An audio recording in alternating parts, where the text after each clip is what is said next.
Hello students, सभी students का हमारे चैनल पे स्वागत है। स्टूडेंट्स, जैसे कि हम पिछली वीडियो को में पार्ट 3 BCHCT 131 के इम्पॉर्टेंट क्वेश्चंस विद आंसर्स और पिछले साल में जो क्वेश्चन पेपर थे उसका सोल्यूशन प्लस कुछ ऐसे सैम्पल क्वेश्चंस जो एग्ज़ाम के लिए बहुत ही इम्पॉर्टेंट होंगे, जो आपके इस मंथ में होने वाले हैं, दिसंबर 2021 एग्ज़ाम्स। तो उसी के रिगार्डिंग हम काफ़ी टाइम से वीडियोस अपलोड कर रहे हैं। तो पार्ट 1, 2, 3 अपलोड हो चुका है। जिन स्टूडेंट्स ने अभी तक नहीं देखा है वो प्लेलिस्ट में विज़िट कर सकते हैं। वहाँ पे आपको प्लेलिस्ट में BSc जो BSc जनरल स्टूडेंट्स हैं, BSc जनरल इम्पॉर्टेंट क्वेश्चंस का जो प्लेलिस्ट है वहाँ पे विज़िट करेंगे तो उस सेक्शन पे आपको BCHCT 131 के भी लेटेस्ट वीडियोस मिल जाएंगी जिसमें इम्पॉर्टेंट क्वेश्चंस डिस्कस किए हुए हैं। तो उस वीडियो में उन वीडियो से आपकी काफ़ी हेल्प हो जाएगी। तो उसी पार्ट को आगे बढ़ाते हुए हम अगला पार्ट 4 अपलोड करने जा रहे हैं। तो स्टार्ट करते हैं क्वेश्चन से। तो जो पहला क्वेश्चन है, यूजिंग मॉलिक्यूलर ऑर्बिटल थ्योरी। मैंने पहले भी आपको बताया था कि मॉलिक्यूलर ऑर्बिटल थ्योरी में CO NO दोनों इंपॉर्टेंट हैं, लेकिन यहाँ पे कुछ नया क्वेश्चन है। एक बार इसे भी देख लेते हैं। ऑक्सीजन मॉलिक्यूल है यहाँ पे भी देखिए सीधा क्वेश्चन ये पूछा गया है कि ये इसका बिहेवियर जो है पैरामैग्नेटिक होगा या नहीं according to molecular orbital theory, और दूसरा इसका बॉन्ड ऑर्डर भी पता करें। तो मैंने जैसे आपको पिछली वीडियो में बताया था कॉन्फ़िगरेशन कैसे लिखोगे, इलेक्ट्रॉनिक कॉन्फ़िगरेशन, उसके बाद पैरामैग्नेटिक कैसे देखते हैं या डायमैग्नेटिक कैसे चेक करते हैं, बॉन्ड ऑर्डर का फॉर्मूला मैंने आपको पहले ही बताया था। अगला क्वेश्चन भी कुछ ऐसा ही है, लेकिन इसमें ऑक्सीजन मॉलिक्यूल की बजाय नाइट्रोजन मॉलिक्यूल है। क्वेश्चन सेम है। इसमें भी आपको डायमैग्नेटिक या पैरामैग्नेटिक प्रॉपर्टी बतानी है। मैंने बताया था कि अगर एक भी इलेक्ट्रॉन अनपेयर्ड रहता है तो उसका जो बिहेवियर होगा तो आपको पैरामैग्नेटिक लिखना होगा। अगर सारे के सारे ऑर्बिटल्स जो पेयर्ड अप होंगे इलेक्ट्रॉन्स उसमें, तो वो उसका बिहेवियर, उस मॉलिक्यूल का बिहेवियर डायमैग्नेटिक होगा। बॉन्ड ऑर्डर का मैंने फॉर्मूला बताया था, number of bonding electrons minus number of anti bonding electrons divided by 2। अब number of bonding and number of anti bonding electrons आपको इलेक्ट्रॉनिक कॉन्फ़िगरेशन से ही मिलेगा। उसके बाद नेक्स्ट क्वेश्चन पे चलते हैं। अगला क्वेश्चन है, do on the basis of molecular orbital theory you have to find out bond order and magnetic behaviour. अब ये सारे क्वेश्चंस जो थे मैग्नेटिक बिहेवियर के ऊपर हैं और इसमें मॉलिक्यूलर ऑर्बिटल थ्योरी ही अप्लाई होनी है। सबसे पहले था ऑक्सीजन मॉलिक्यूल, फिर नाइट्रोजन मॉलिक्यूल। अब ऑक्सीजन मॉलिक्यूल है, इसके आयंस भी हैं।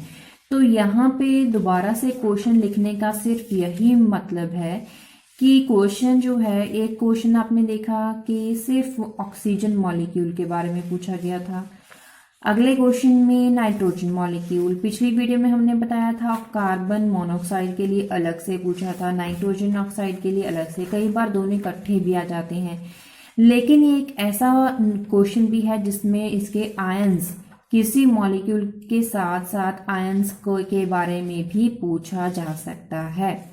तो आप इन चीज़ों का ध्यान रखें। तो इसीलिए मैं आपको बताती हूँ कि आपके लिए वीडियो काफ़ी हेल्पफुल है, क्योंकि ऐसे क्वेश्चन जो भी पॉसिबिलिटी बनती है हम सारे के सारे आपको बताते हैं। इसमें भी देखिए इसके आयंस हैं और अनायन, मोनो एनायन है, मोनोटॉमिक एक तो है मॉलिक्यूल, दूसरा एनायन है 1 नेगेटिव चार्ज, दूसरा डायनायन है। और तीनों के लिए कैसे यहाँ पे बिहेवियर तो आपको मैंने बता दिया। इलेक्ट्रॉनिक कॉन्फ़िगरेशन जो है वो आपको लिखनी आनी चाहिए। इसके बाद चलते हैं नेक्स्ट क्वेश्चन पे। Capacitance of a capacitor in a vacuum, it is given. ठीक है, अभी if the capacitor is filled with dielectric then its capacitor is something else, and calculate dialectic constant. Dialectic constant find out करना मतलब कि epsilon value find out करनी है। तो वो कैसे फाइंड आउट करते हैं, दोनों का आपको रेशियो लेना पड़ेगा। और ये 1 नंबर या 2 नंबर में, 2 नंबर में अक्सर आ जाता है क्वेश्चन। अगला क्वेश्चन है what is the predicted magnetic moment of manganese ion. इसका फॉर्मूला, मैग्नेटिक मोमेंट का फॉर्मूला जो होता है वो देख लीजिए, स्मॉल m, यहाँ पे लिखा हुआ है small m n into n plus 2 √2। आपने छोटी क्लासेस में भी किया हुआ है इसे। अब इसमें n क्या होते हैं, number of unpaired electrons. Okay, अभी किसका पूछा गया है, मैंगनीज का। मैंगनीज मतलब कि एटॉमिक नंबर 25, इसका आपको इलेक्ट्रॉनिक कॉन्फ़िगरेशन लिखना होगा, फिर 2 इलेक्ट्रॉन्स रिमूव करवाने होंगे। मैंने आपको पहले भी बताया था, देखिए यहाँ पे भी अगर आपको मैंगनीज का इलेक्ट्रॉनिक कॉन्फ़िगरेशन लिखनी आती है तभी आप इस क्वेश्चन को सॉल्व कर पाओगे। मैंने इसीलिए आपको बताया है कि electronic configuration from Z atomic number 1 to 30 very very important. So you have to learn its electronic configuration. Okay, then you will be able to solve this question. अभी n है, नंबर ऑफ अनपेयर्ड इलेक्ट्रॉन, यहाँ पे कितना है unpaired electron, सारे paired हैं, यहाँ पे D3 3d5। अभी 3d5 है, 5 electrons, these are unpaired electron, तो यहाँ पे n की वैल्यू 5 होगी। बाकी जो आंसर होगा बोहर मैग्नेटॉन, Bm इसकी यूनिट है, वो आपको लिख देनी होगी। अगला क्वेश्चन है the lowest wave number absorption line in the rotational spectrum of hydrogen fluoride. जिसमें कौन से आइसोटोप हैं, हाइड्रोजन का मोनोटॉमिक मतलब कि H1 है, और प्रोटियम और फ्लोराइड जो फ्लोरीन है इसका 19 है, और इसकी वैल्यू आपको दी गई है, बी वैल्यू आपको दी गई है मैग्नेटिक फील्ड की। आपसे पूछा गया है लोएस्ट वेव नंबर, तो उसके लिए फॉर्मूला, क्योंकि आपको वैल्यू जो है मैग्नेटिक फील्ड की दी हुई है तो आपको वही फॉर्मूला अप्लाई करना होगा, H/8π² IC। इसमें आपको आई वैल्यू फाइंड आउट करनी है। सबसे पहला क्वेश्चन था मोमेंट ऑफ इनर्शिया, तो आपको I value moment of inertia आपने फाइंड आउट कर लिया। अब calculate bond length, bond length भी अभी आपको फाइंड करनी, मतलब दोनों चीज़ें एक ही क्वेश्चन में आपसे पूछ ली गई हैं। कई बार क्या होता है कि सिर्फ अगर ये 2 क्वेश्चन 2 नंबर का होगा, कई बार हो सकता है आपसे सिर्फ मोमेंट ऑफ इनर्शिया पूछा जाए 1 नंबर में, लेकिन इस दोनों में एक क्वेश्चन में दोनों चीज़ें आ गई हैं, तो आपको इस न्यूमेरिकल भी साथ में आपका क्लियर हो जाएगा कि कैसे आपको करना है। अगला क्वेश्चन है the capacitance of capacitor in vacuum is given, then when it is filled with capacitor then the capacitor get change. आपको डायलैक्टिक फाइंड आउट करना है, डायलैक्टिक कांस्टेंट। अब डायलैक्टिक कांस्टेंट मैंने अभी अभी आपको बताया है, वो न्यूमेरिकल है, ये न्यूमेरिकल बिल्कुल सेम है, लेकिन क्या होता है कि वैल्यूज चेंज है, जस्ट फॉर्मूला वही आपको अप्लाई करना है, रेशियो आपको फाइंड आउट करना है। अब इसके बाद है अगला क्वेश्चन। नेक्स्ट क्वेश्चन में this is Markovnikov rule with example. Markovnikov rule आपको बताना है विद एग्जाम्पल। अभी आपकी बुक में भी ये दिया गया है, ब्लॉक नंबर आई थिंक 3 में है। The rule states that with addition of protic acid, अब प्रोस्टिक एसिड क्या होता है, हाइड्रोजन के साथ अगर हैलोजन लग जाए, known as protic acid, protic acid, sorry protic acid. मतलब प्रोटिक एसिड का मतलब क्या है कि प्रोटॉन के साथ हैलोजन, अब प्रोटॉन का एसिड बन जाना मतलब कि protic acid HX to asymmetric alkane. अभी HX हाइड्रोजन हैलाइड जो है, हैलाइड की एडिशन अगर एल्केन के ऊपर हो, लेकिन ये बात ध्यान रखें एल्केन सिमेट्रिक नहीं होना चाहिए। हाइड्रोजन हैलाइड जो HX की एडिशन है उसके पास चॉइस होनी चाहिए एडिशन के लिए, तो चॉइस किस में होगी, एसिमेट्रिक एल्केन्स में। तो बात यह है कि एसिमेट्रिक एल्कीन अगर है तो उसमें एडिशन अगर हो रही है HX की, then the acid hydrogen gets attach to, तो H किसके साथ लगेगा, हाइड्रोजन किसके साथ ऐड होगा, उस कार्बन के साथ which have more number of hydrogens, and X जो ग्रुप होगा halide group, it gets attach to carbon with more number of alkyl substituent. आपको सिर्फ एक बात ध्यान रखनी है कि हाइड्रोजन की जो एडिशन है वो कहाँ पे होगी, एसिमेट्रिक एल्कीन की जो एडिशन है वो उस कार्बन के पास होगी जहाँ पे हाइड्रोजन्स के नंबर ज़्यादा हैं। ये बात आप याद रखें। ये मार्कोनिकॉफ रूल कहता है। एंटी मार्कोनिकॉफ रूल भी कई बार आ जाता है, उसमें उल्टा होता है। अब इसकी एग्जांपल भी याद रखें, मैकेनिज्म भी कई बार आ जाता है, और मैं इसीलिए इसके साथ ही पूरा ये टॉपिक आपको बता रही हूँ कि कई बार क्या होता है सिर्फ 2 नंबर में मार्कोनिकॉफ रूल पूछ लिया जाता है, कई बार क्या होता है कंप्लीट द रिएक्शन में कंप्लीट द रिएक्शन आ जाती है और उसे एक्सप्लेन करना होता है, वो भी मार्कोनिकॉफ रूल हो गया। कई बार क्या होता है कि सिर्फ क्वेश्चन इसका मैकेनिज्म पूछ लिया जाता है। फोर्थ ऑप्शन है कि आपको कंप्लीट द रिएक्शन दी गई होती है और आप उसको कंप्लीट करके उसका मैकेनिज्म देना होता है, वो भी मार्कोनिकॉफ रूल है। तो 4-5 ऐसी ऑप्शंस हैं जिस फॉर्म में क्वेश्चन आ सकता है, इसीलिए उन सभी क्वेश्चंस का आंसर सेम है जो आपके सामने है। तो आपके लिए अगर ये पूरा टॉपिक आप कर लोगे तो किसी भी फॉर्म में क्वेश्चन आए, अगर आपको इसका कंसेप्ट समझ में आ गया तो आप कोई भी इसका किसी भी तरह का क्वेश्चन सॉल्व कर सकते हैं। अब चलते हैं एग्जाम्पल पे देखिए, दिस इज एसिमेट्रिक एल्कीन। अब एसिमेट्रिक एल्कीन आप सभी को पता होगा, जिन स्टूडेंट्स को नहीं पता है वो देख लें। कार्बन यहाँ पे एल्कीन है, एल्कीन के एक तरफ 1-2 कार्बन है, दूसरी तरफ 1, दोनों तरफ सिमेट्री नहीं है, एक तरफ 2 कार्बन है, दूसरी तरफ सिर्फ 1 कार्बन है। This is known as asymmetric alkene. तो देखिए अभी इस पे हाइड्रोजन ब्रोमाइड की X यहाँ पे ब्रोमीन लिया गया है, तो इसकी हाइड्रोजन ब्रोमाइड की एडिशन करवानी होगी। तो अगर एडिशन करवानी है तो इसके पास एडिशन के लिए 2 रास्ते हैं, 2 ऑप्शंस हैं, या तो हाइड्रोजन इस कार्बन पे लगे या फिर टर्मिनल पोजीशन पे लगे, ठीक है, दोनों तरफ लग सकता है। अगर हाइड्रोजन टर्मिनल पोजीशन पे लगता है तो देखिए प्रोडक्ट बनेगा, देखिए यहाँ पे डबल बॉन्ड सिंगल बॉन्ड में कन्वर्ट हो गया, एक तरफ हाइड्रोजन लग गया जिसके पास टर्मिनल पोजीशन पे, दूसरी तरफ ब्रोमीन लग गया। दूसरी ऑप्शन हो सकती है कि उल्टा, कि टर्मिनल पोजीशन पे ब्रोमीन लग जाए और सेंट्रल जो कार्बन है इस पे हाइड्रोजन लग जाए। तो दोनों ऑप्शंस हो सकती हैं। अब इसमें हमें डिसाइड करना है कि मेजर कौन सा है, एडिशन क्योंकि एसिमेट्रिक एल्कीन है और हाइड्रोजन ब्रोमाइड है।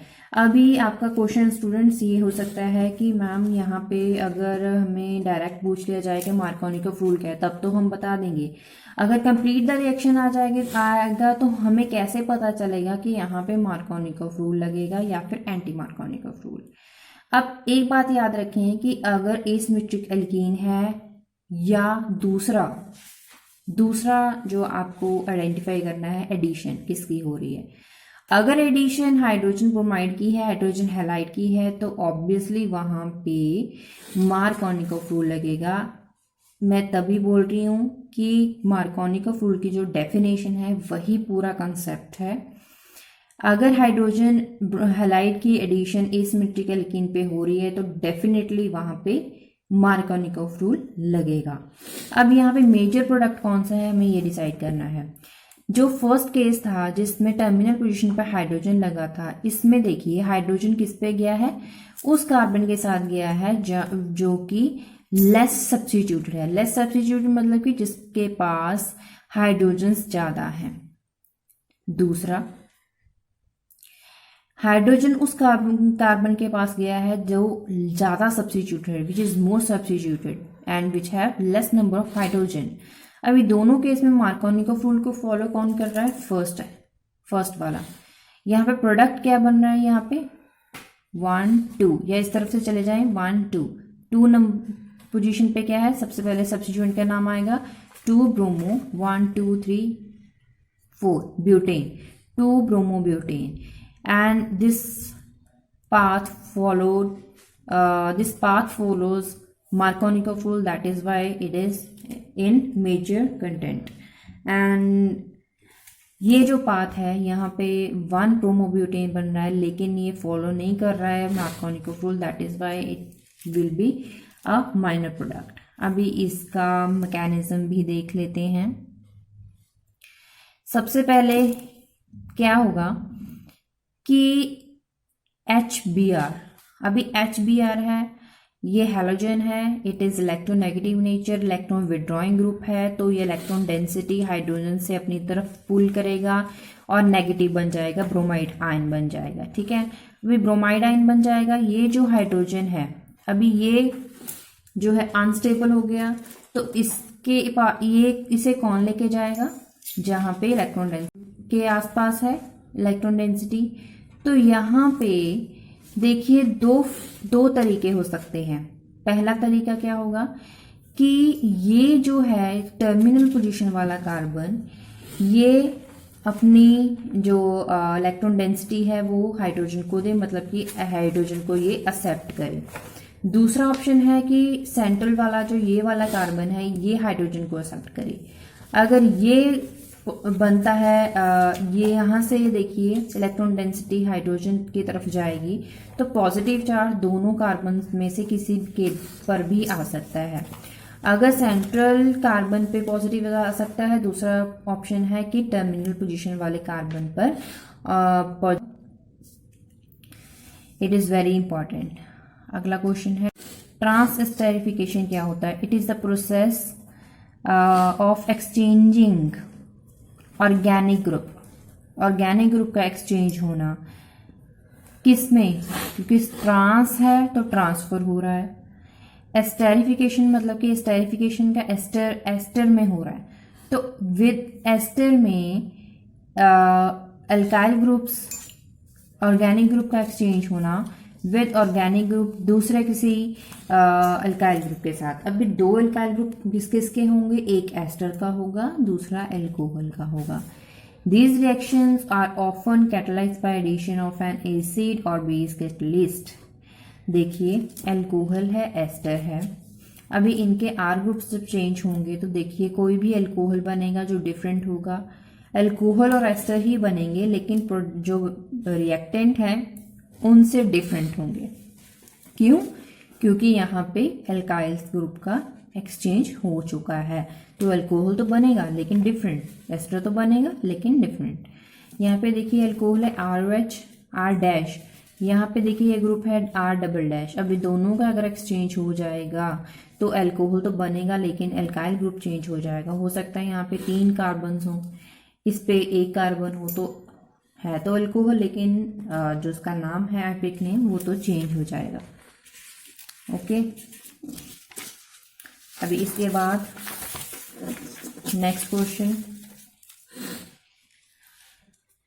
अगला क्वेश्चन है विच ऑफ डायन्स दिस और this have longer wavelength. Longer wavelength किसका होगा, ये क्वेश्चन इनकम्प्लीट है। यहाँ पे है लॉन्गर वेवलेंथ किसका है, दोनों में देखिए क्या डिफरेंस है। फर्स्ट में single bond double bond, single bond double bond, तो यहाँ पे कॉन्जुगेशन है।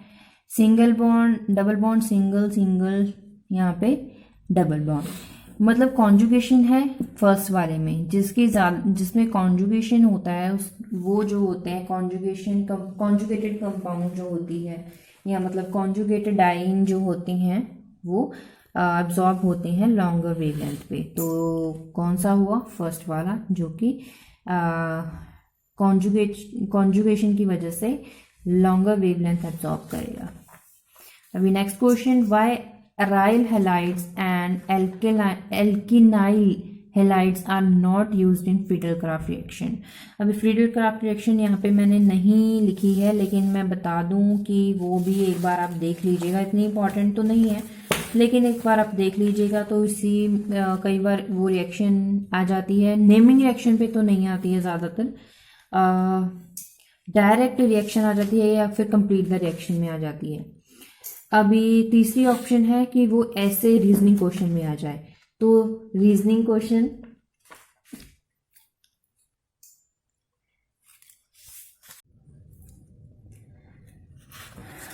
Aryl halides and alkenyl halides are not used in this reaction. क्यों? क्योंकि जो एराइल हैलाइड्स होते हैं वो इंटरमीडिएट्स जो बनते हैं फ्रीडल क्राफ्ट रिएक्शन में, कार्बोकेटाइंस बनते हैं एज अ इंटरमीडिएट, वो वाले कार्बोकेटाइंस ज़्यादा स्टेबल नहीं हो पाते हैं। These are too unstable. So alkyl जब एल्काइलेशन होती है तो उस टाइम क्या होता है, alkylation can be a problem since the product is more reactive than the starting material. So ज़्यादा रिएक्टिव होता है तो जो हमें प्रोडक्ट चाहिए होता है वो ना बन के कोई और प्रोडक्ट बन जाता है। Discuss the mechanism. अभी electrophilic substitution reactions, these are very very important. आपका जो आई थिंक लास्ट आपका ब्लॉक है, लास्ट वाला ब्लॉक, उसमें आपको ये सारे इंटरमीडिएट्स मिल जाएंगे। आई सजेस्ट आपको सारे के सारे करने चाहिए, लेकिन यहाँ पे मैंने for example electrophilic substitution reaction दी है, ये भी इम्पॉर्टेंट है। मैकेनिज्म आपको देना है। सबसे पहले क्या होता है आपको पता होगा, इलेक्ट्रोफाइल जनरेट होता है। इसे एग्जाम्पल के साथ एक्सप्लेन किया हुआ है, आपको इजीली समझ आ जाएगा। सबसे पहले AlCl3 है जो इसमें एल्यूमिनियम क्लोरेट आयन की जनरेशन के साथ साथ क्लोरोनियम आयन बनता है। उसके बाद यहाँ पे मिथाइल क्लोराइड है, इसकी रिएक्शन होती है एल्काइल एल्यूमिनियम ट्राइक्लोराइड के साथ और मिथाइल कैटायन बनता है। अब Y रिएक्टेंट के साथ CH3C डबल बॉन्ड O, मतलब कि यहाँ पे AlCl4 नेगेटिव एल्यूमिनियम क्लोरेट जो है प्रोडक्ट जो जनरेशन होती है और एक कार्बोकेटाइन बनता है।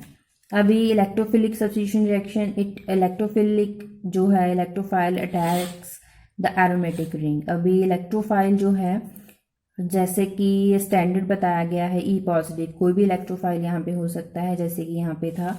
अभी it will attacked by this group is benzene, और कोई भी एरोमेटिक रिंग हो सकती है तो एरोमेटिक बेंजीन ले लिया सबसे सिंपल।